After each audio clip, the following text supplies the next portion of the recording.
Svenskar som misstänks vara några av huvudmännen bakom en av världens största hemsidor för illegal nedladdning av musik och film.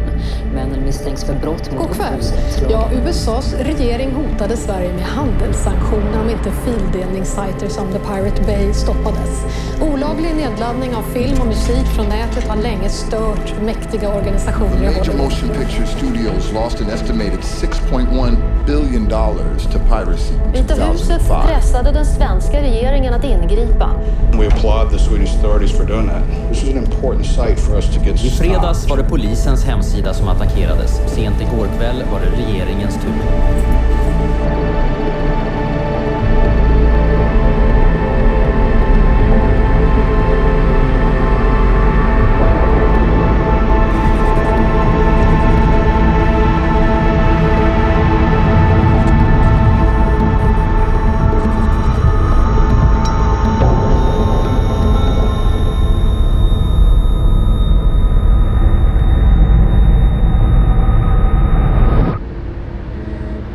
Imorgon så startar rättegången mot grundarna av fildelningssajten Pirate Bay. Idag möter de media.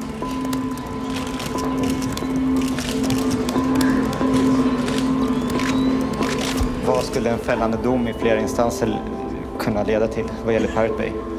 Ingenting. Vad ska de göra åt saken? De har misslyckats med att ta ner sajten en gång. De kan gärna komma och misslyckas fler gånger. Det är inte Pirate Bay som är i någon rättegång imorgon. Utan det handlar mer om att vi som på något sätt har någon anknytning till Pirate Bay ska in i en politisk rättegång helt enkelt. Det handlar egentligen inte om juridik imorgon, det handlar om politik i första hand. Ungefär hälften av all BitTorrent-trafik koordineras ju av The Pirate Bay på ett eller annat sätt. Och det är extrema trafikmängder. Mellan 22 och 25 miljoner användare just nu, exakt. Användare alltså definieras som en pågående upp- eller nedladdning. Frågan är fri. Ja, varsågod. Var är Fredrik? Var är Fredrik är frågan? Det vet man inte. Han ska vara här, men han är väl antagligen bakför, kan jag tänka mig. Första frågan. Var är Fredrik? Och jag sitter där. Ja. Fredrik brukar ut och festa. Det var liksom mitt svar. Jag vill inte ljuga och säga liksom, att jag vet vart han är. Jag kan inte berätta det liksom. Jag försökte få tag på Fredrik hela dagen igår. Och det ringer honom ett par gånger. Och sen svarar han till slut. Och så säger han: vet du vart jag är? Bara, nej. Jag är på Arlanda i terminalen. Bara, jaha, vadå? Jag sticker nu. Bara, va? Förklarar han mår dåligt och han har köpt en biljett på fyllan till Kuala Lumpur, Malaysia. Såklart, det är ett namn som klingar så jävla bra också. Liksom, när han ska berätta om en escape plan. Och han tänkte att han skulle sticka dit och sen sticka iväg med sin flickvän från Laos. Typ sticka hem till henne och bo hos henne och bara skita i allt. Bara hålla sig undan tills det inte är några jävla krav på någon längre fram. Så men sen bara svarade han på sms typ: jag tror det är Säpo. Planet är trasigt. Han bara okej. Bara, vart är du nu då? Nej, på väg till hotellet så här. Bara okej. Och det var sån.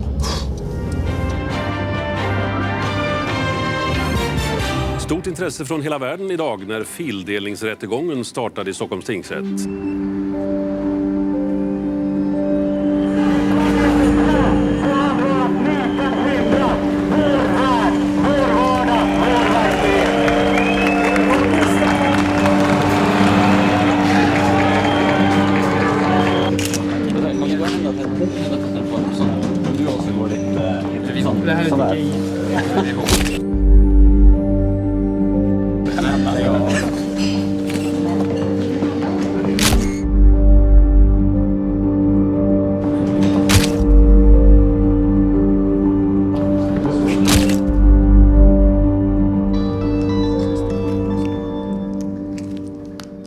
Monique Wadsted. Jo, spel också har jag. Spel, inte musik, nej. Men det är vi som har det största skadeståndsanspråket. Jag företräder då några av de stora filmbolagen i Hollywood och det är Warner Brothers, Columbia, 20th Century Fox och MGM. Vi har ju begärt då en summa på 93 miljoner och det kan ju tyckas som en svindlande stort belopp. Alltså och då ska man ju tänka på att det är verkligen en indikation på hur omfattande den här verksamheten är. För det här är 5 verk under 6 månader. Pink Panther, Syriana, det är en Harry Potter-film, Prison Break och Walk the Line. Det finns inga tveksamheter i vad de har gjort. De har bedrivit en kommersiell verksamhet. De har ju tjänat pengar på detta. Och då är straffvärdet för den typen av gärningar, det är fängelse. Det är liksom inte böter. Fredrik önskar börja berätta själv så långt det går. Ja. Och sen kanske åklagaren får ta över. Ja, är det acceptabelt för åklagaren? Ja, absolut. Varsågod då, Fredrik. Nej. Ja, jag tänkte bara börja berätta att jag har ett långt intresse för datorer och teknik. Och framförallt internet och nätverk. Och att jag... Ja... kommer av mig totalt. Ja, du kommer av dig lite grann. Ja, du är... Långt intresse för teknik.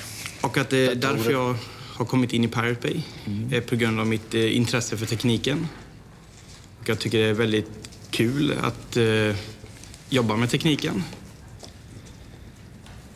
Och för mig är Pirate Bay en teknisk utmaning. Att driva en så här pass stor sajt, att driva en så här pass stor tracker med den tekniska biten. Att få leka med datorer som jag annars aldrig skulle ha råd privat att leka med. Jag tänkte börja med att fråga dig. Det står ju, jag har läst väldigt mycket i pressen om att du beskriver som ett datageni. Hur skulle du själv beskriva din kompetens? Ja, jag besitter ju en viss teknisk kompetens, ja. Och en viss? Vad betyder det? Om du skulle jämföra med andra? Ja, jag vet inte om det här är riktigt rätt tid och plats och medium för att posta mitt CV på, liksom. Men nu frågar jag ju dig bara. Du kan väl svara snällt då? Ja, jag undviker att gå in på den frågan. Den känns för rent värderingsmässig. Alltså den känns för... Rent värderingsmässig. Är den värderingsmässig? Den är väldigt, väldigt svår att svara på. Hur lärde du känna Fredrik och Gottfrid? Det kommer jag faktiskt inte ihåg hur det var från första början, men det utgår ifrån att det var på något chattrum på internet, något forum. Ja. När träffades ni första gången? IRL? Vi använder väl inte uttrycket IRL. Vi använder AFK, men en annan sak. Men det kan jag faktiskt inte komma ihåg heller. Vad lärde känna IRL? Var det så? In real life. Okej. Vi gillar inte riktigt det uttrycket. Vi använder AFK som betyder away from keyboard. Vi tycker att det är på riktigt på internet.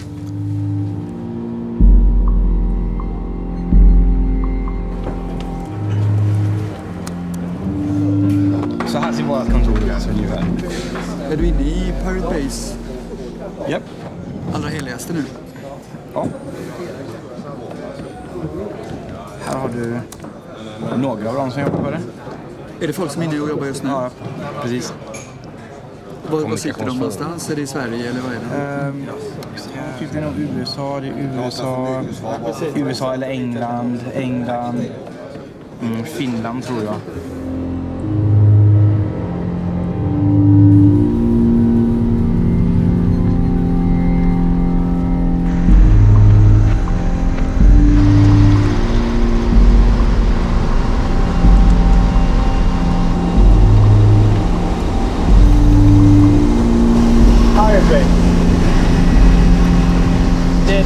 Detta är webben, databas och sökfunktion.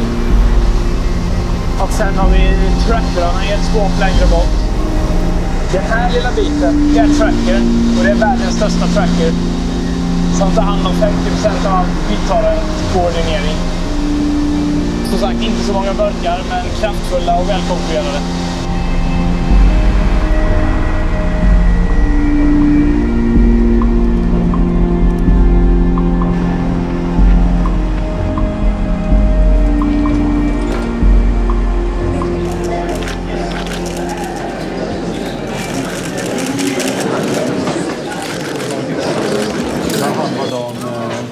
kändes det där inne? Ja, mest långtråkigt hittills. Jag tror att åklagarens strategi är att ljuga så mycket som möjligt på så tråkigt sätt som möjligt. Att man helt enkelt somnar under förhandlingen och inte är fysiskt kapabel till att försvara sig.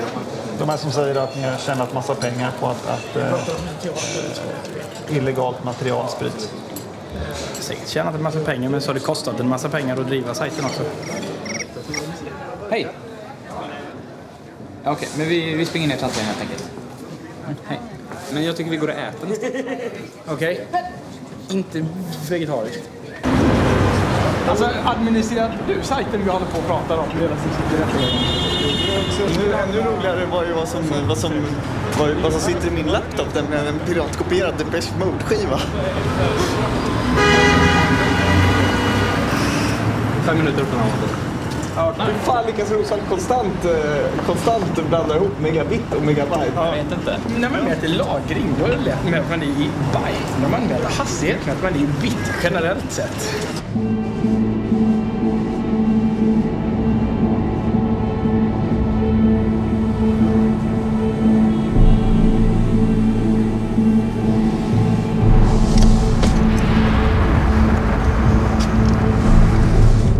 Det började egentligen med att Gottfried hade en sajt som hette America's Dumbest Soldiers.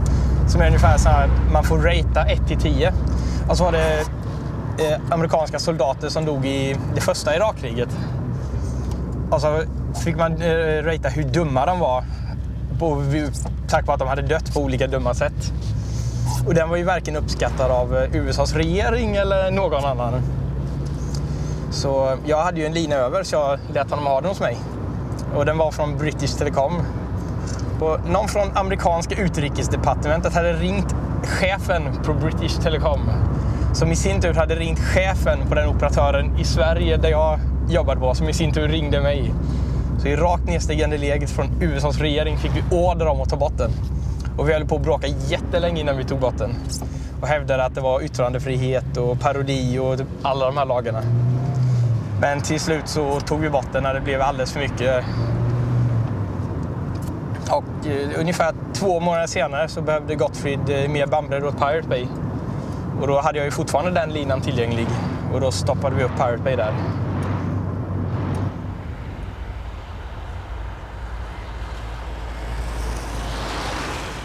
Det är ett förhör med tilltalade Peter Sunde och det förhöret påbörjas av åklagaren som frågar. Varsågod. Tack.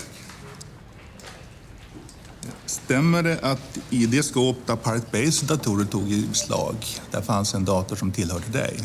Jag köpte en dator som jag gav till Piratbyrån. Ja. Och vad är Piratbyrån för någonting? Det är en löst sammansatt organisation som diskuterar internet.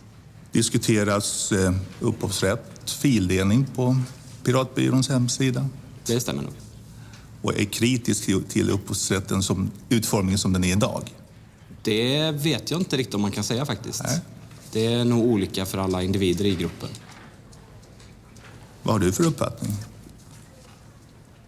Det är en svår sak att svara på egentligen. Det är nog... Jag tycker att den kan vara problematisk kanske.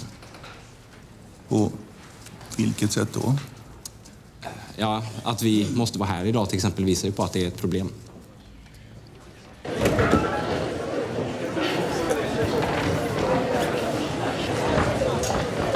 Till att börja med så tror jag inte på att det skulle finnas någon form av idé hos vanliga ungdomar om att upphovsrätt skulle vara fel eller så.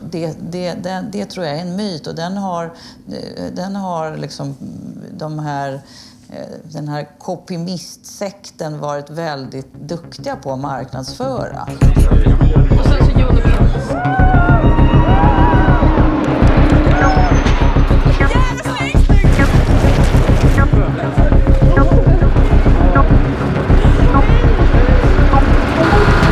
Det är lite, vi har gjort om lite här.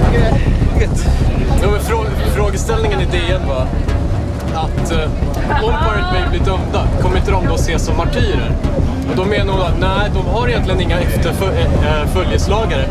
Däremot finns det en liten kopimissekt som följer. Åh, vad fint! Det är ju... Piratbyrån uppstod ju sommaren 2003. Det var precis samtidigt som skivindustrin åtalade Napster i USA. Läkemedelsindustrin åtalade sydafrikanska staten för att ha kopierat HIV-mediciner. Namnet var ju givet, liksom. Namnet Piratbyrån. Det handlade ju inte så mycket om att vi var lagda åt piratromantik med så här lapp för ögat och sånt. Den har vi aldrig gillat så mycket, men när det ändå fanns redan anti-piratbyrån så ville vi visa att vi var... Det är vi som är den aktiva parten i den här konflikten. Anti-piratbyrån är den reaktiva parten. Hej, jag är kommentaren från Anti-piratbyrån. Det är så att vi har fått ett tips om att du säljer kopior in. Nej, vänta. Stäng inte då. Då blir det polisiär husrannsakan. Det blir värre på det. Ja, det de har gjort, de här personerna bakom, de har ju byggt en affärsverksamhet som bygger på att man förmår andra att begå ett brott. Och sen har man kring det byggt upp en industri med annonsering och påreklam och så vidare. Så man drar in intäkter som man har levt bra av. Det förvärrar en situation betydligt, kan jag säga. Jag måste ju få stänga dörren. Ja, i så fall får du följa med ut igen. Om man tittar på den undersökningen varför folk fildelar, så gör de ju inte för att de vill bli del av någon gemenskap eller stödja piratrörelsen ideologiskt, utan det är 2 skäl. Det är enkelt och det är gratis. Så finns det en liten klick som gör det här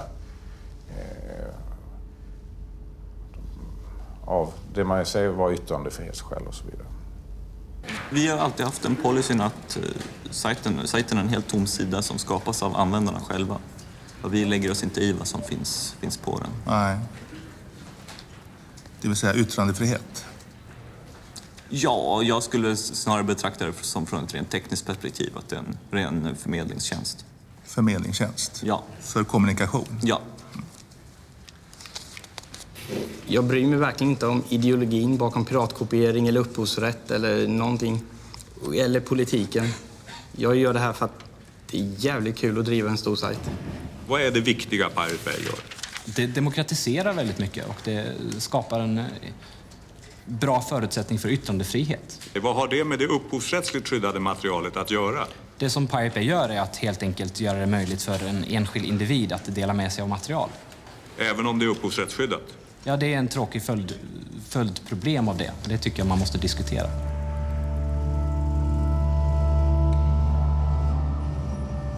Vad hoppas du på? Jag hoppas på att vi inte har ett totalt övervakat nät som är begränsat. Och det är väl den största frågan just nu, att upphovsrättsindustrin gräver en grav för internet. De tar inte hänsyn till samhällsnyttan av ett fritt nät. Det är väl det stora problemet, att det är gamla människor som sitter och styr i bolagen som vet hur man tjänade pengar förr och inte vill förändra sig. Liksom. De är rädda för förändring. De är lite som Amish-folket. Liksom. De vill inte ha elektricitet, för de vet hur man gör saker utan. Roger Waters kallar säsong 9. Den som laddar ner en film, tror du att han sen går och köper samma film? Att han ska gå och köpa? Ja, eller på något annat sätt. Det är mycket möjligt. Och det beror på kanske kvaliteten. Om han blir väldigt intresserad och vill ha en jättebra kvalitet. Om man har ett DVD som har extra material i. Det är väl det. Det gäller att öka värdet av de produkter man säljer så att det funkar som marknadsföring i så fall. Om man ska lyckas anpassa sina affärsmodeller till den nya världen. Tack så mycket. Jag vill först ha det sagt att anledningen till att jag ringde till din institution och ställde de här frågorna, det var att vi inte kunde få fram ett komplett CV på dig. Och du har uppgett dig vara professor här till rätten, och då på institutionen svarar man att du är tillfällig gästprofessor. Och det är alltså bakgrunden till de. Vet du hur man använder Google? Då kan man hitta en CV väldigt enkelt på mig. Jag tror vi hade lämnat den frågan. Nej, men jag tror det också. Men, ja, men då är vi överens om det. Bra. Då har vi lämnat den frågan. Tack, herr ordförande. Tack. När du fick den här tjänsten, fanns det några konkurrenter till den tjänsten? Jag trodde vi hade lämnat den här frågan, herr ordförande.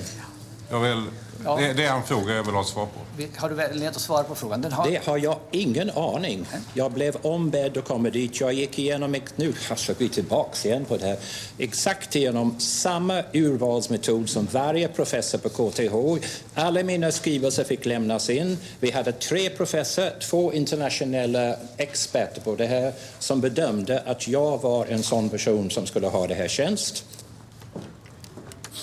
Tack så mycket. Du ska gå fort om du bara svarar på frågorna.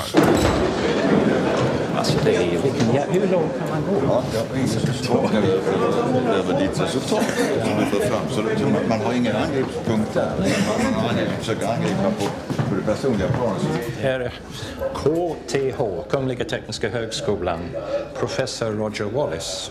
Jag tycker det är sjukt att attackera den akademiska världen så här.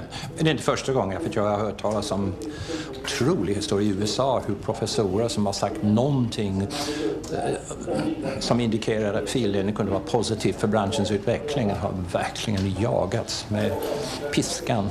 Så det är trist att de här amerikanska metoderna kommer till Sverige nu, tycker jag. En sista fråga dock från domstolen, och det är om ni begär någon ersättning för att ni har inställt er här idag. Ja, ni får gärna skicka lite blommor till min hustru. Ja, tyvärr tror jag inte tingsrätt, domstolens budget tillåter det. It's now 2 or 3 days since the court appearance, and I'm starting to look through all the blogs around the world, and I'm looking here at the US now, torrent-free Pirate Bay's witness overwhelmed with flowers, and an awful lot of very kind people who wrote just saying, at last somebody from the older generation, I mean I'm an old man, who seems to understand the way we think. I also make the point here that as a composer, which I am, I mean a song I wrote bought our first house. I support copyright, but only if copyright really has a function of encouraging creativity, you know, an economic incitement or an incentive to create. Not the way copyright's developing now as a huge control mechanism for people who sit on large swathes of rights. En polisman som jobbat med brottsutredningen kring fildelarsajten Pirate Bay fick jobb på ett av världens största film- och musikbolag bara veckor efter att förundersökningen avslutats. I ett mejl från Warner Brothers Entertainment säger man bland annat att de uppgifter som förekommit i media om en förmodad intressekonflikt är ren spekulation. Han sålde sin lägenhet, köpte ett hus i slutet av augusti. I augusti, efter han fick veta att han fick jobbet. Jag blev väldigt ledsen när ni inte inledde en förundersökning vad han sysslat med. Vi står ju här nu och du säger saker som jag inte har aning om. Det enklaste och bästa är att du plockar fram det material du har och lämnar in det till polisen. Jag gjorde det, men de la ner det för de tyckte att det inte var speciellt intressant att utreda. Ja, då kan inte jag göra det. Okej. Den inkomst som man deklarerade året i fråga som är över den vanliga polislön är inkomst av kapital på 890 000. Alltså den här jävla rättegången blir bara bisarrare för varje dag som går.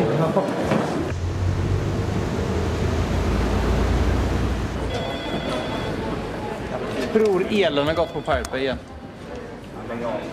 Men varför andra automatsäkringar? Man använder inte automatsäkringar. Därför de sitter på ellistorna. När automatsäkringen har gått typ 5 gånger så funkar den helt enkelt lite längre. Då måste man byta ut den. Då måste man bryta all ström. Mina laptops går bara sönder så jag hinner aldrig klistra något på dem. En spillde jag gin och tonic i, en spillde jag öl i och en trillade jag över och spräckte skärmen på. Finns det velan och så här? Ja, man busar. Gör de inte? IFK fick vela 0, Ki, S, kolon, bambuser. Men för i helvete! Jag har abstinens! Jag har inte nätat på hela dagen.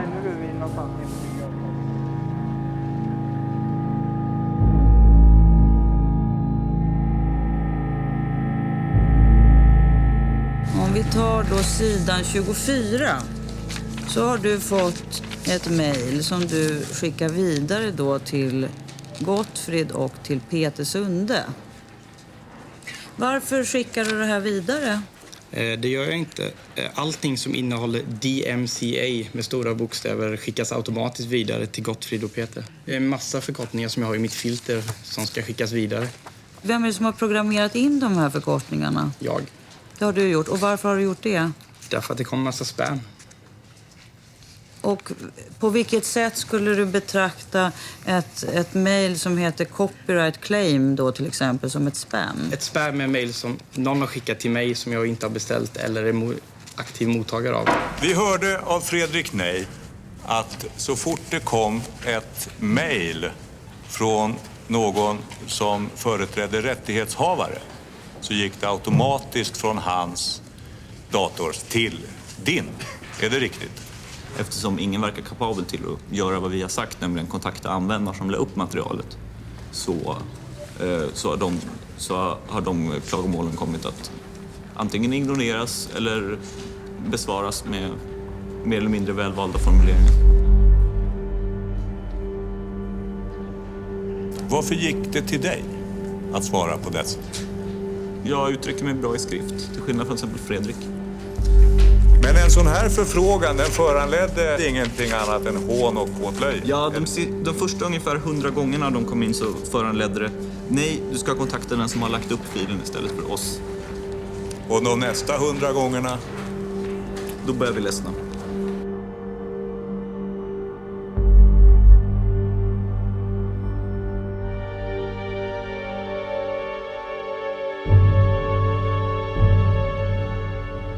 PRQ-bolaget var väl ett webbhotell, va? Ja, det var helt nystartat och precis i uppstarten. Antecknar jag rätt att åklagaren sa 195 servrar i beslag, varav 11 tillhörde The Pirate Bay? 11 eller 13, jag kommer inte ihåg exakt. Så här kan det ju verkligen inte få gå till. Det här är ett riktigt rättsövergrepp. Jag menar, de ger sig på ett företag som inte har något med The Pirate Bay att göra, och The Pirate Bay inte stod bara för att delägarna har varit med och hjälpt till med Pirate Bay på ren hobbybasis. Tack vare raiden så fick ju PRQ väldigt stor uppmärksamhet och alla visste att vi aldrig lämnade ut något till polisen. Till exempel hela kunddatabasen var krypterad. Polisen beslagtog alla servrar i hela serverhallen och de fick aldrig ut någon kundinformation. När Pirate Bay togs ner efter beslaget, då hade ni väl inga servrar kvar? Det stämmer. Ni var uppe igen efter 3 dagar. Hur fick ni servrar? Vi leasade servrar av ett företag som heter Enforce i Holland, som är ett co-location-företag. Hur mottogs det? Med jubel. Jag kan med glädje idag meddela att The Pirate Bay är uppe igen. In your face, followers.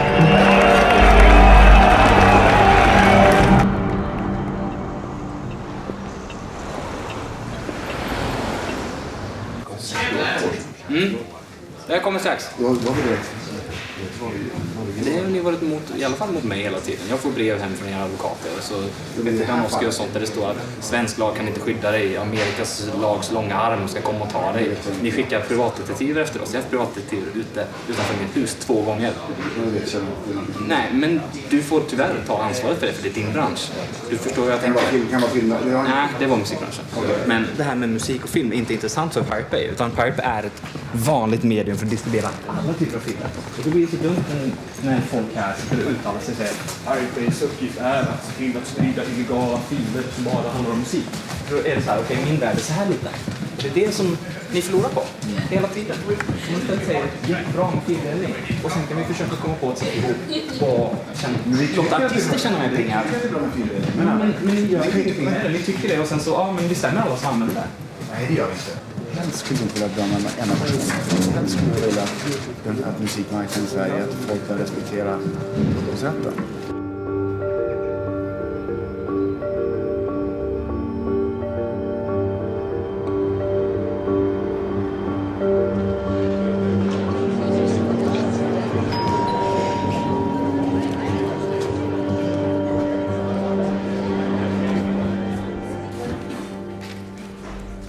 Vad var syftet med The Pirate Bay, så som du uppfattade det?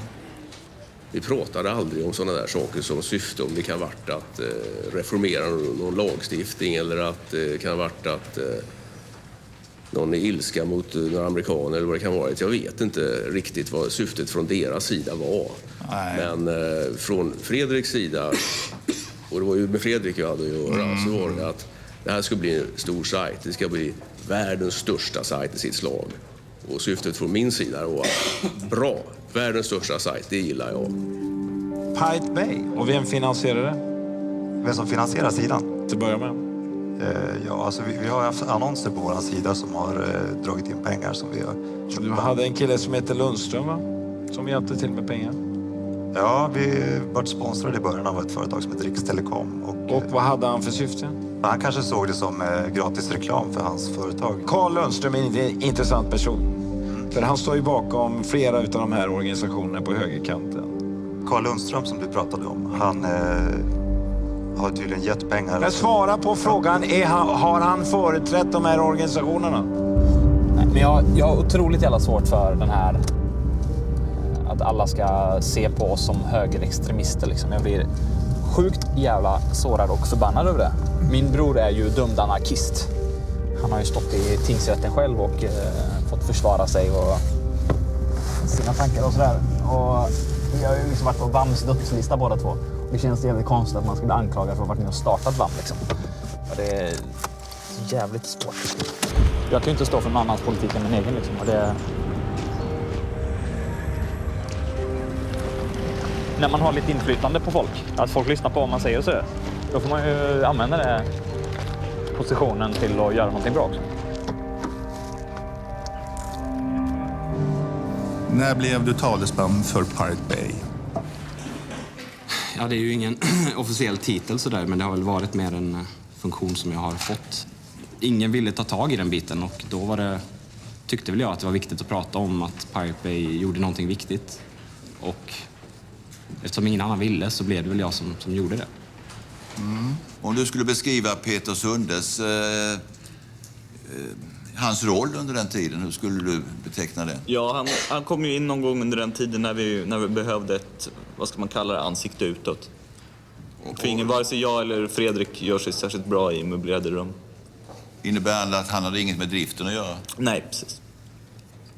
Eller design av någonting att göra? Nej, precis. Finansiering? Nej.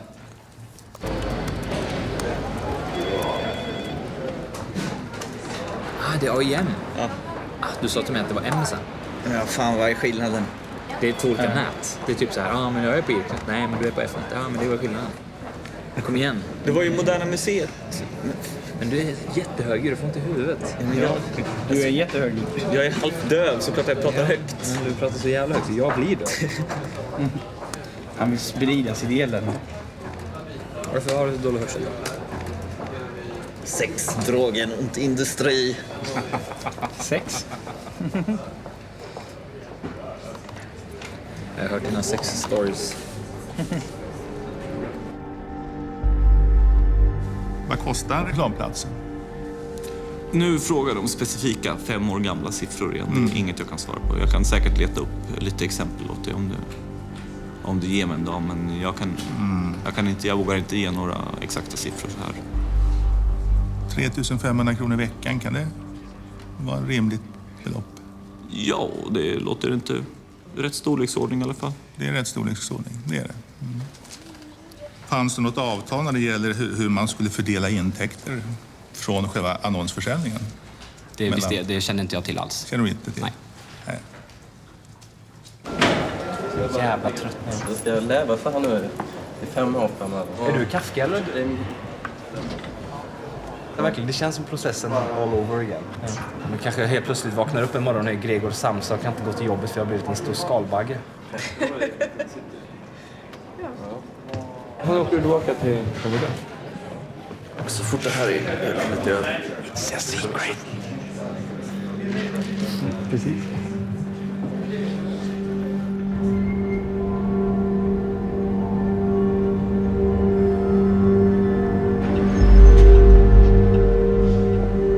What are your thoughts in general about the case? It will be nice that it's finally over. Tomorrow it's just half the day and then it's just the closing arguments and then we're finished. How much money are they looking for? They want about 20 million euros in damages. But good luck finding that money at me. I don't have that kind of money. If they knew that our entire office is a chat room on IRC, they wouldn't believe it. And they don't, because they have been asking a question about contracts, about companies, about stuff. Yeah, we tried to get organized, but we failed every single time. I don't think they even can grasp the idea of an organization that doesn't have any boss. People have no idea how small we are. We're just a couple of guys in a chat room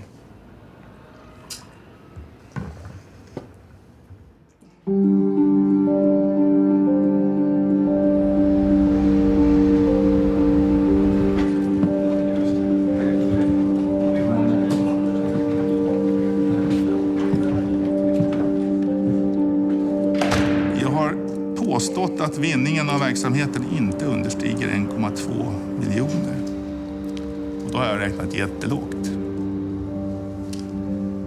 Svartholm Varg uppgav i sitt förhör att priset per vecka för en annons på Pirate Bay var 3 500 kronor. Utlåtandet från SKL visar ju att antalet annonser vid tillfället för beslaget det uppgick till 64 unika annonser. Om man sedan gör en enkel matematisk applikation så ser man ju här 3 500 kronor multiplicerat med 64. Det blir alltså 224 000 kronor i veckan. Multiplicerar man det beloppet med 52, det vill säga antal veckor per år, så är alltså intäkten 11,6 miljoner kronor.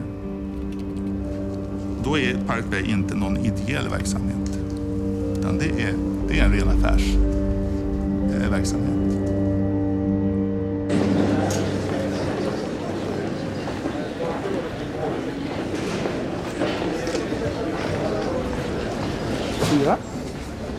Gånger 52 728 000. Och det är till och med gigantiskt mycket. Så mycket fick vi inte den tiden. Om man räknar rätt med antalet annonsplatser, det vill säga 4 istället för 64, så får man en mycket mer rimlig siffra.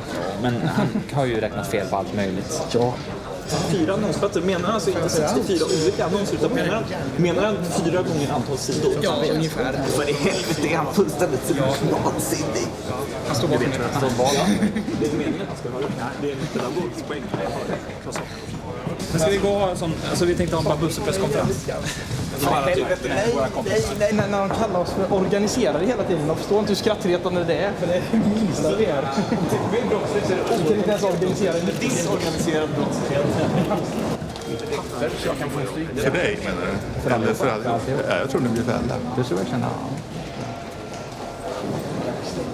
verkligen. Okej. Får inte ta en bild på Månkan, hon äger sin upphovsrätt på sin egen bil. Nu går jag. Hej då! Vill du ha det till hjälp? Det är den enda hjälpen du får av mig någonsin. Jag är snäll. Jag har kvar min själ också. Ja, nu kommer Fredrik. Ska vi dra nu? Nu drar vi. Okej, pass in. Let's go! Ja, men alltså då ska vi räkna ut hur mycket pengar vi har tjänat. Då börjar vi med en exponentialfunktion. Men du kan lägga till gånger runt 64. Ja, och för en så väljer vi ett slumptal. Mellan 100 och 52 000. Kodar du på svenska? Sen tar man kvadratroten ur det och så ser man hur mycket Monix Sky kostar. Svaret? Ja. Gör det matematiskt korrekt nu också. Nej, inte fri.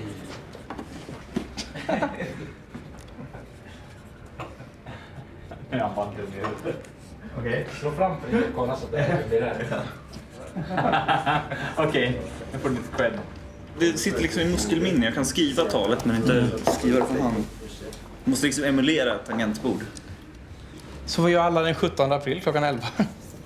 Ska du stå och köa utanför domstolen? Klockan 11, det blir klockan 17 lokal tid. Ja, jag tänkte samma sak också faktiskt.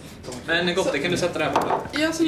Nej, jag tänker inte vara med på någon jävla presskonferens. Jag är så jävla less på allt av presskonferenser och så på kameror och... I'm so fucking tired of fucking press conferences and fucking cameras and fucking bullshit. That's a lot of F-word. Det är sista gången. Nej. Okay, hey everybody. I'm here and together with me I have some of the guys from the Pirate Bay. Take your time, ask some questions to the guys. Let's see what they have to say. I didn't know we were that boring. You are that boring because you're not part of this, because you don't want to be here. Film him. Yep. No, I'm not.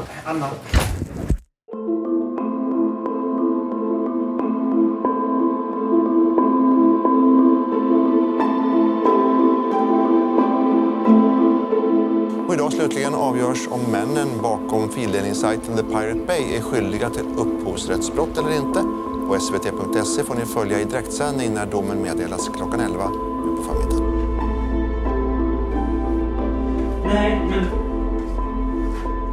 Ja, men som sagt, var inte orolig för mig. Jag är inte orolig själv så. Vi hörs sen. Ha det gott. Hej. Pappa var nervös än vad jag är.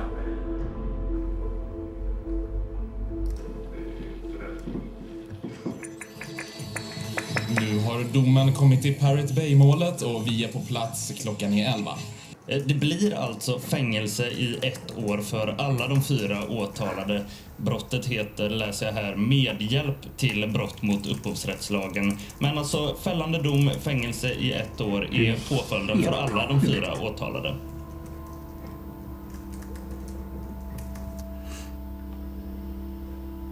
Ja, detta måste ju vara ett skämt nästan.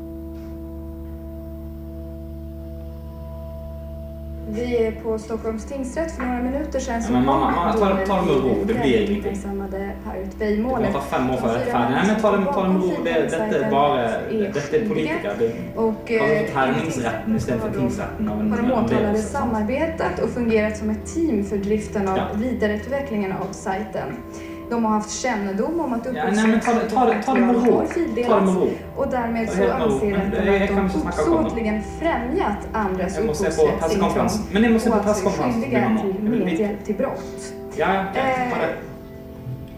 Ja, tingsrätten har idag klockan 11 meddelat dom i det så kallade Pirate Bay-målet. Och i målet uppskattat skadeersättningarna till sammanlagt drygt 30 miljoner kronor. Fuck you. Det är fan ett bra jobb i Hollywood sen. I'll come back to you.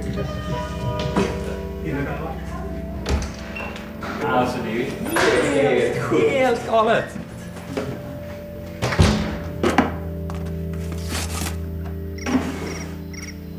Hello? Tidernas hetaste sätt. Okay. No, but I don't have the time right now, so I have to decline.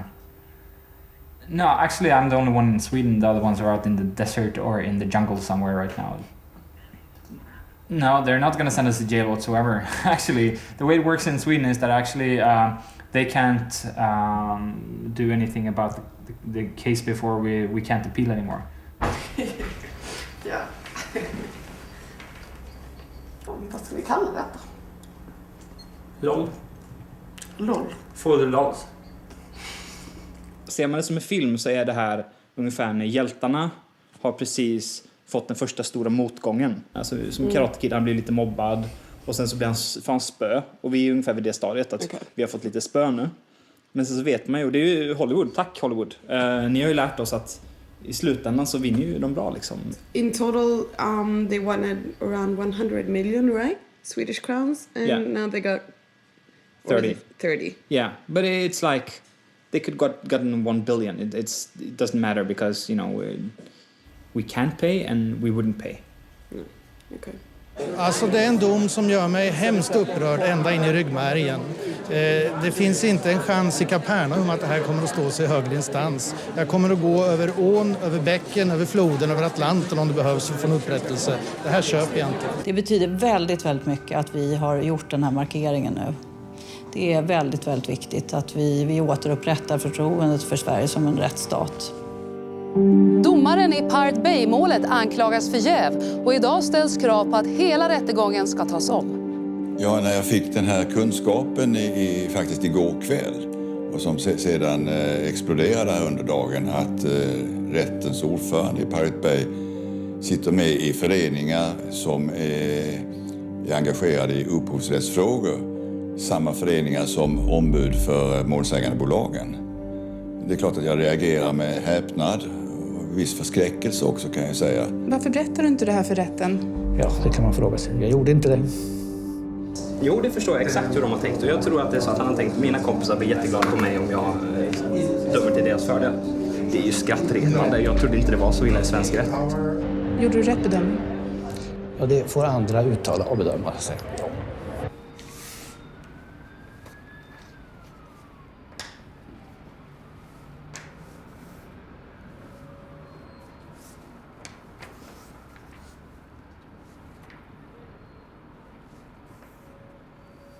Ja, det är Thomas då, domaren, som är då domaren då i tingsrätt. Han är ju då medlem i den här Svenska föreningen för upphovsrätt då, det är ju den som är själva grejen då. Han sitter ju då också i styrelsen för Svenska föreningen för industriell rätt.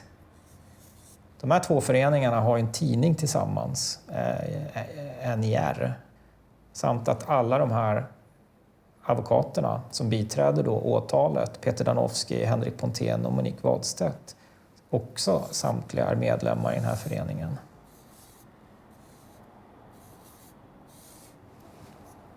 Så här ser han ju väldigt insyltad i de här människornas sfär. Om man ser det så här rent grafiskt, då blir det ju väldigt tydligt. Jag kan ju inte bedöma om han var jävig eller inte, men bara det faktum att han undanhöll den här informationen, att han inte la fram det, la det på bordet, gör att han var ju olämplig som domare för det här målet, och att man också kan ifrågasätta resultatet eftersom det kan uppfattas som att han är jävig.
Is you the drink? Yes. What's your job? Job. IT engineer. Internet. Because of our tradition yes. and regulation of the village, we have to pay for the engagement. How much would you like to pay for the engagement? 200,000 baht or how much? 200,000 baht. จ่ายค่าสินสอด If you should give her you have to pay penalty 2 times. That means 400,000 baht. Okay. You agree? Just now write down your name and sign it.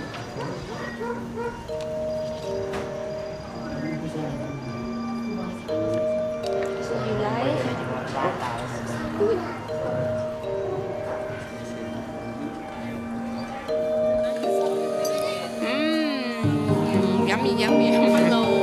Hello. Yeah, if it didn't cost me 400,000, I would divorce you.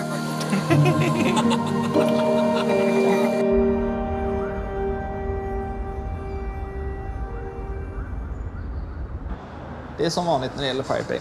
Det är kaos och det är fulspel. I måndags så kom det ett beslut från Stockholms tingsrätt, avdelning 5, där Thomas Nordström är chef.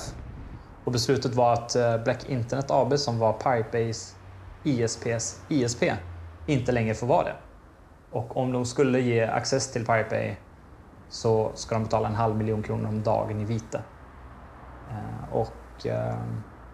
Då blev det rabalder. Så de försöker finta juridiskt och vi försöker finta på ett bra sätt tekniskt. Så det är hela tiden en sån, vad ska man säga, ett taktiskt spel med olika vapen. Så vi märkte att Pirate var nere. Då letar vi runt. Vi har ju alltid backuper liksom. Och så kommer jag på att Piratpartiet har ju registrerat sig som en ISP. Piratpartiet jobbar för förändrad syn på upphovsrätt, ett öppet internet och fri tillgång till kultur. Då kom jag på att om vi skulle ligga hos Piratpartiet så betyder det också att om deras internetleverantörer i sin tur väljer att klippa deras kablar så klipper de bort hela Piratpartiet. Och då klipper man ju bort ett politiskt parti som är representerade för Sverige i EU Och liksom, det är politisk censur på allra högsta nivå. Om man är hos Piratpartiet som kund eller vad man ska säga, så är man på ett sätt politiskt skyddad. Man får en diplomatisk immunitet om man vill säga så. Ja, efter dagar av spekulationer så kan Rapport nu avslöja att Piratpartiet tar över ansvaret för säkerhet och drift av sajten Wikileaks dataservrar. Wikileaks kopierade ju, eller om Piratpartiet kopierade, man återupprepade det som man har gjort med Pirate Bay, att man helt enkelt lät Wikileaks vara skyddade av ett politiskt parti genom att ha samma internetuppkoppling som dem. Och alla läckor som finns på Wikileaks har de även släppt via Pirate Bay därför att det är ingen censur där. Och Gottfried han är ju bra på teknik och kryptering och allt sånt, så han har hjälpt till med olika viktiga projekt som bland annat då Collateral Murder-filmen som gjorde Wikileaks superkänd över hela världen. Clear. Not firing.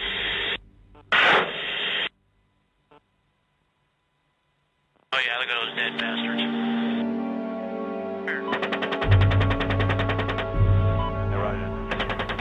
So Julian has a lot of respect for Gottfried. Yeah, I remember when Gottfried said, yes, a new customer, WikiLeaks, and they need some help because they're like under more attack than ever. Well, the first time I really got in contact was when we had to pay a bill, which I still remember, because no one, and that was a constant problem we had, no one remembered the stupid customer number. And no one wanted to say anything on the phone and stuff. So I remember in 2008, I flew to Sweden to pay the bill in cash. Okay. Because Gottfried always said he didn't want to have money from WikiLeaks. Oh, but we paid, I mean, I flew there and I paid for 1 year and I paid for a bit in advance. Okay. So, well, Julian was with me. He flew in as well. And then we arranged this meeting with Gottfried to hand over the money. And this was one of the weirdest incidents in my life. He came to the hotel and he had someone waiting outside in a car. And they had some kind of agreement that Gottfried would always be near a door, near a window. And so he stood there in this lobby with his long hair, and he looked completely strange, and he behaved really strange. Yeah, and then every half a minute he turned around to see if the guy in the car was still there. And Julian and I, we were standing there, and we thought we would just, I don't know, go hang out or something like this. So we asked him if he wants to come up to the room where it's a bit better than standing in a hotel lobby, and he was all like, no, I can't leave. You're turning around all the time. Oh, that was strange. Never heard that before. And then handing over some cash, and the guy left and jumped in the car, and they drove off, and we felt like, okay, well that was meeting PRQ for us. Ganz herzlich willkommen, Peter Sunde. Peter, first question. Are you a killer that ruined the whole industry? Well, I would love to take credit for it, but I can't. Sorry, they did it themselves. There is a law case now with you. Just one? Yeah, well, I don't know how many, but some discussions going around. You had a new idea, Flatter. Yes. Let's go to this.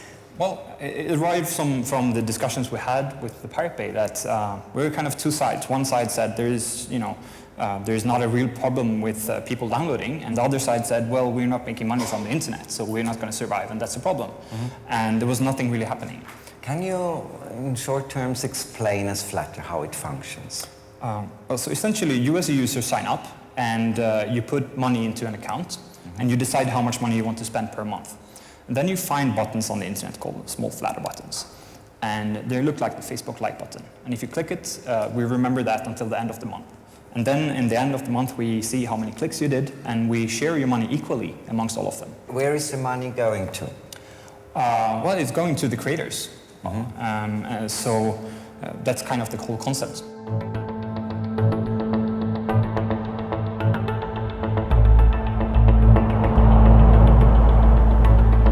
Idag startade rättegången i Svea hovrätt mot männen bakom fildelningssajten The Pirate Bay. Hallå, vi får hälsa idag igen.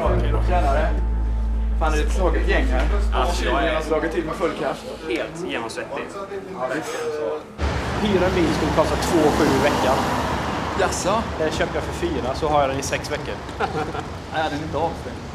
Nej. Den är till och med skattad och besiktad från december. Där har jag 50 miljoner kronor och så gör det Trafikförsäkringsföreningen, lite parkeringsböter. Det stör mig inte så jävla mycket. Oj. Då ska vi till Svea hovrätt.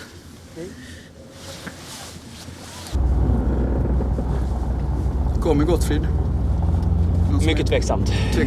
Om inte han teleporterar sig. Okej. Han skrev i morse att han låg på ett sjukhus med parasitinfektion i Kambodja. Jaha. Eller? Så ja, det är nog högst otroligt att han skulle komma. Har ni några andra pågående rättegångar? Ja, det är ju tvistemål. Just det, de pågår bara idag. vitesgrejerna. Men hur många är det egentligen? Ja, en i Italien, en i Holland. En i Danmark som inte vi kallar det i. Finns ett i Norge som inte vi kallar det i. Irland. Något mer.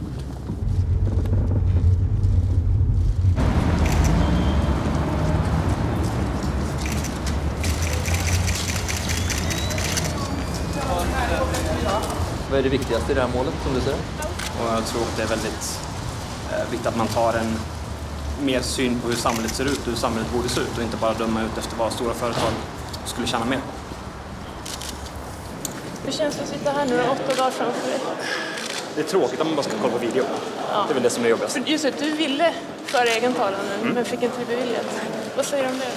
Alltså jag tycker att det nya rättegångssystemet är väldigt dåligt på grund av att man inte får föra in nytt material. Ja. För då är det nästan som man inte behöver åka hit. För då kunde man bara tagit det gamla materialet och beslutat ovanpå det. Du, tack för att du... Tjenare, vad kul att du kom. Jo då. Är det? Så jag är jättesjuk. Men... Varför så tar du mig i hand? Nej, jag har tagit mig med i hand. Han är också sjuk. Ja. Mår du då? Förkylning och ögoninflammation. Knappt jag sover hela natten. Så vi... Jag fick ett sms precis nu. Okay. Från hans mamma. Okej. Vad skrev hon? Jag skrev att han är kvar i Kambodja. Okej. Så att... Ja, vi har ju rätt så mycket. Han var sannolikt ganska sjuk. Ja, mycket sjuk. Men han har ju haft ganska mycket problem förut också.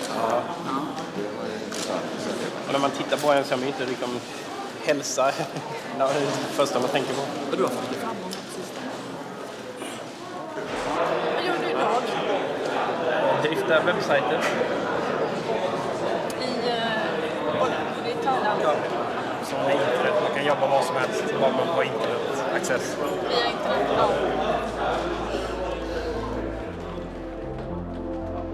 Åklagaren Håkan Rosvall anklagar de åtalade för lagtrots eftersom de fortsatt att driva sajten även efter tingsrättens fällande dom.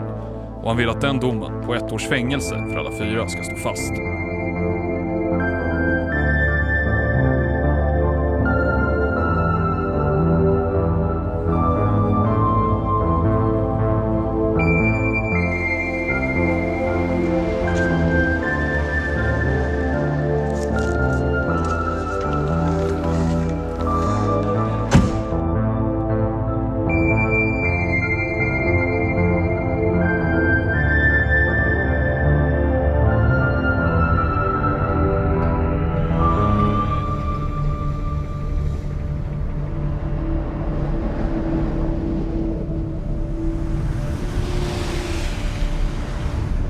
Just nu står tunnelburken i pionen hos Piratpartiet. Pionen är ett skrytbygge i Max-stil. Tunnelburken är ingången från internet till Pirate Bay. Sen sker allting bakom någonstans. På de riktiga servrarna som är gömda. Nu är vi på väg till det riktiga berget.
Here, Pirate Bay. That's all. We run an efficient ship.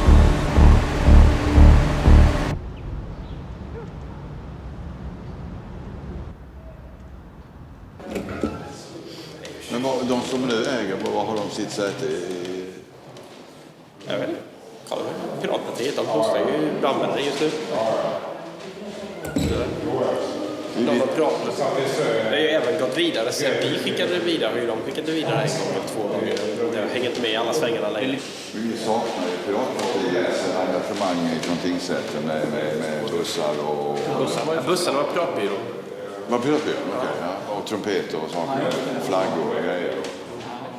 Ja, det var piratbyrå. Vi känner oss lite bortglömda nu kanske. Själva piratrörelsens idé om att slåss just för fri fildelning känns ju inte särskilt rumsren längre helt enkelt. Det var en liten fluga som dök upp. Jag tror inte att det var... Jag har aldrig trott heller att den skulle liksom överleva.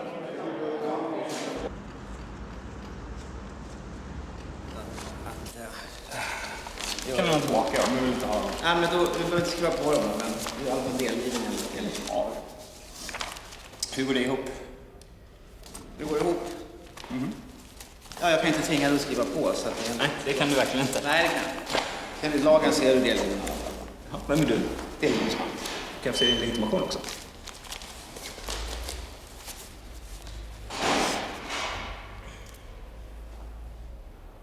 Kan jag få din... Jag vill gärna se dina sista 4 också. Ja, men det är för. Ja.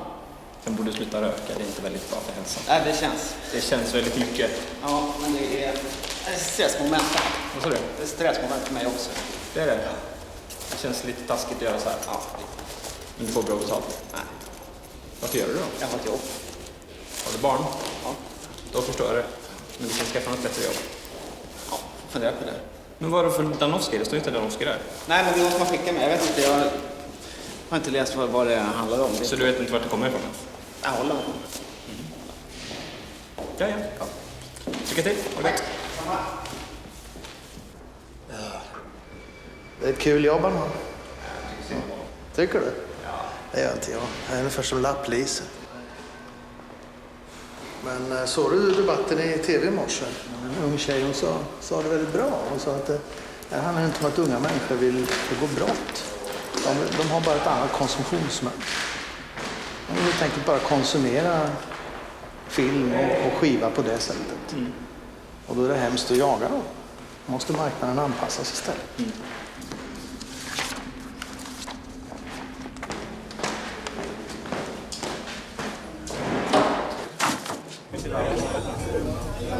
Håll er undan från piraterna! Jag bor i Bangkok och i Laos. Jag har en lägenhet i Bangkok.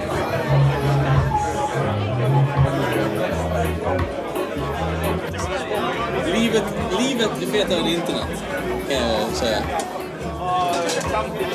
Det är antagligen en väldigt radikal ståndpunkt för den här kretsen. Men efter att kalla kriget tog slut så var man tvungen att uppfinna fiender som inte ens liksom går att döda. Terror, piratkopiering och droger. Vi kan konstatera att PK har haft kunder som vissa har velat koppla både till terror, piratkopiering och droger. Det går inte att förneka riktigt. Och jag skulle gissa alla 3 samtidigt för en enda enskild kund. För det är en bra trifactor. Han är pirat, han är knarkare. Och alltså när man pratar med honom så blir man ju lite rädd när man ser på honom. Ja, han är taliban kan man ju säga. Ja.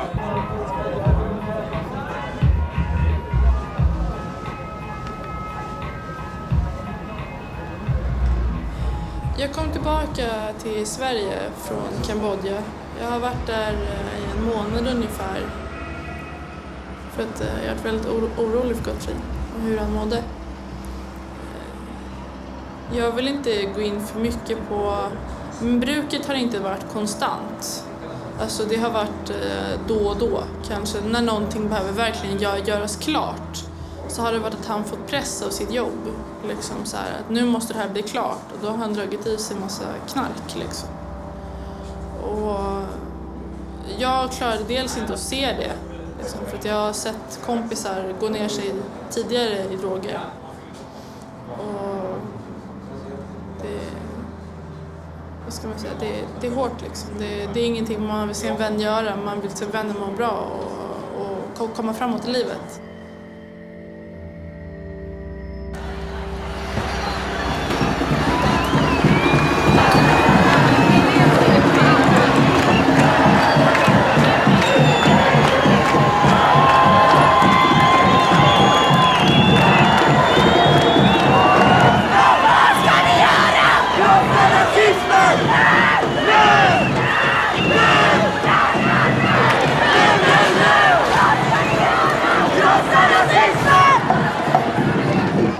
Is a fucking vegetarian leftist bitch-ass bastard. He got balls because he's in the Pirate Bay, right? He's giving all the interviews. He's still a bitch. He does it because of ideological pussy-inflicted instincts. He needs to look himself in the ass and take his own life in his hands. Om man är på riktigt har tagit en öl eller två, då blir han den jobbigaste människan på jorden. Och problemet är att han tar en eller två öl åtminstone varje dag. There's some connection to right-wing parties in Sweden. Carl Lundström, one of the co-defendants, he was before a right-wing extremist. He found a lot of crap, but in the end, he married a Jewish girl. He has 4 kids. To call him a right-wing extremist, maybe 10-20 years ago, that was correct. Now, I wouldn't say that. Om Carl Lundström är främlingsfientlig så är jag fan också främlingsfientlig. Alla gånger jag har fått stryk, alla gånger jag har blivit rånad, då har det varit invandrare i Sverige. Och med invandrare menar jag inte typ såhär 7:e generationens finne. Det menar jag törkblattejävlar. Men vad ska man säga? Han är dum i huvudet när det gäller sådana saker. Han har aldrig tänkt själv, utan han har liksom bara gått på vad hans föräldrar har sagt och gjort så här. Han är alkoholiserad rasistkräk. Men jag ska man ändå. And you know what? All the emails in the Pirate Bay trial comes from Anakata. Anakata, the security guy. Anakata, that don't know how to fucking encrypt this computer. Even I and Peter, we encrypted our emails. But Gottfried didn't. Gottfried is the stupidest person in the entire history of IT.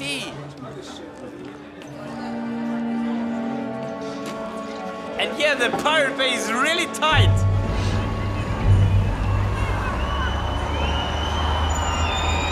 Typ inga batteri kvar alls.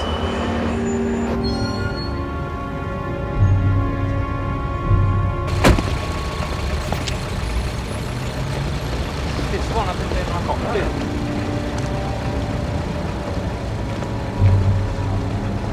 Ja, det sista dagen då, ja. Ja, det är lugnt. Men du kan bara kasta. Men under delgivningslagen så är det ju delgiven ändå. Så kan du kasta. På YouTube. Men du kan kasta dem. Nej, du får göra det. Nej, det kan jag inte göra. Du kan inte tvinga mig att ta dem. Jo, du precis. Enligt delgivningslagen så är det. Nej, det är du som släpper dem där.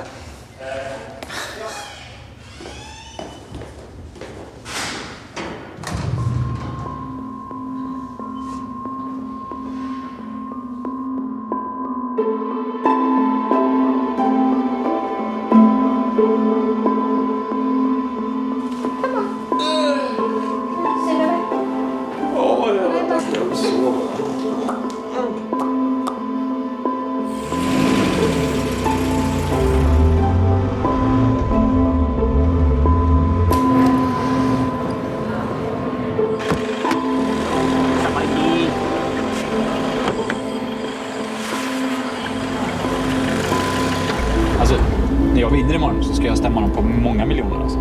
Miljarder? Ja, minst. Vi kan ju inte vara sämre än dem med fantasisummor. Fram på lördag morgon till Sverige. Och sen så hjälper jag till med nya Leaks-projektets servrar i serverhallen. Alla har ju lämnat Wikileaks förutom Julian och kanske förutom Anakata för att han Han är ju för kär i Julian liksom. Fan, blinka om du ska svänga, ditt jävla gullu-anus. Men god damn it! Thank you. Hello. How are you? I'm fine. Hey. See you again. You're good?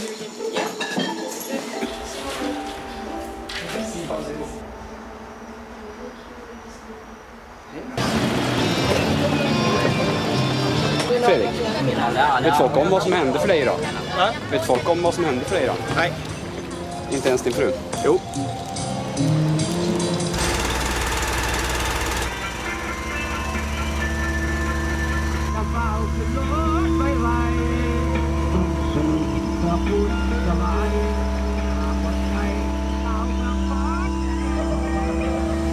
Jag vet inte. Så för Fredrik är det lätt i alla fall. Bara skita i att åka hem ett tag. Det är ingen större skillnad. Skit i, jag har inga planer att åka hem. Jag vet inte. Alltså jag har ingen aning. Jag vacklar lite fram och tillbaka. Men jag går inte med på att bli dömd. Jag kan ta ett fängelse. Men alltså, varför göra det om jag inte behöver? Det finns verkligen ingen anledning för dig att göra det. Nej. Titta er omkring. Varför skulle jag inte stanna här i 5 år? Ja, fan, man kan ju inte sitta i fängelse för någonting man inte har gjort. Det är ju fan... Man måste vara i politisk exil. Det är ju det handlar om. Jag vill ju inte bli martyr. Jag tror inte jag blir fälld heller. Men... vi får se.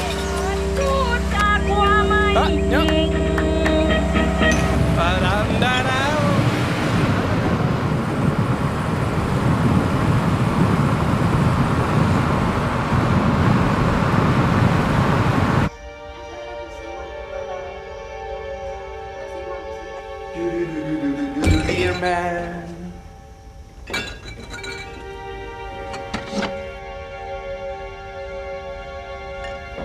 Ska du supa av glädje eller av sorg? Eller supa för... Kan jag säga till dig om 12 minuter? Nej, internet synkade just upp. Jag tror det är ett omen. Sluta lagga. Frias Gunnar till Per idag skulle det vara en seger för friheten på internet. Kolla vilken ögoninflammation jag har. Piraten Gottfrid Svartholm Varg lämnade sjukintyg. Som det stod i tidningen. Gottfrid Svartholm Varg var sjuk.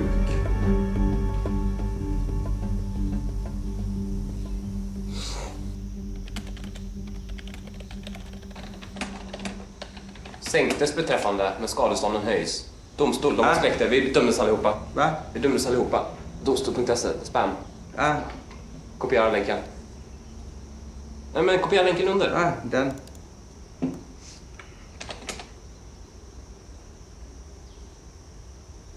Beträffande de 3 tilltal anser hovrätten bevisat att de medverkat i verksamhet på olika sätt och i varierande grad.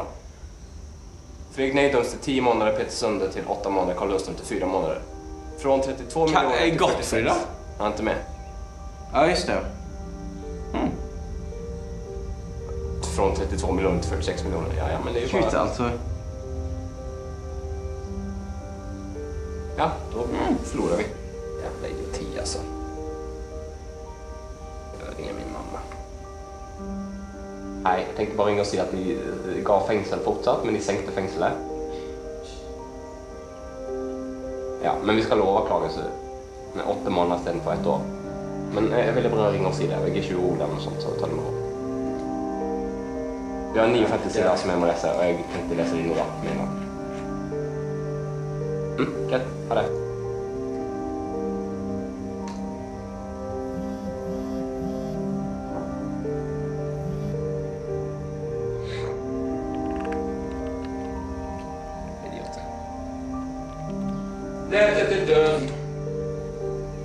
God damn it. Ja, det. Jävla Windows-bajs. Nu är det under gränsen. Nu är det 5 år preskription. De kan inte utfärda internationella arresteringsorder. Jag kan sitta här och runka i 5 år. And I will. Skulle du runka i 5 år? På en gång? I etapper. Det här gör ju att internet på ett sätt blir olagligt. Man lägger det i en stämpel på att internet, där begås det brott, stäng ner det liksom. Och vi är inte ens på BBC eller CNN, det irriterar mig. Come on, goddammit! Jag får helt enkelt leva med att vi är oviktiga nu för tiden.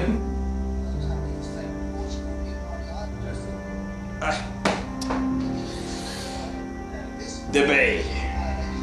När får vi nät igen då? Klockan typ 2 timmar.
Ladies and gentlemen, dear friends, we are meeting today to discuss one of the hot issues right now in the European Parliament. Thank you very much for having me here. I think it's very brave to invite me here because I've been a pain in the ass for the copyright industry for quite a long time. I am one of the spokespersons for the Pirate Bay. The Pirate Bay is the largest peer-to-peer file sharing system in the world. It's 10 times larger than Napster was at its peak, and it's still growing.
So bright.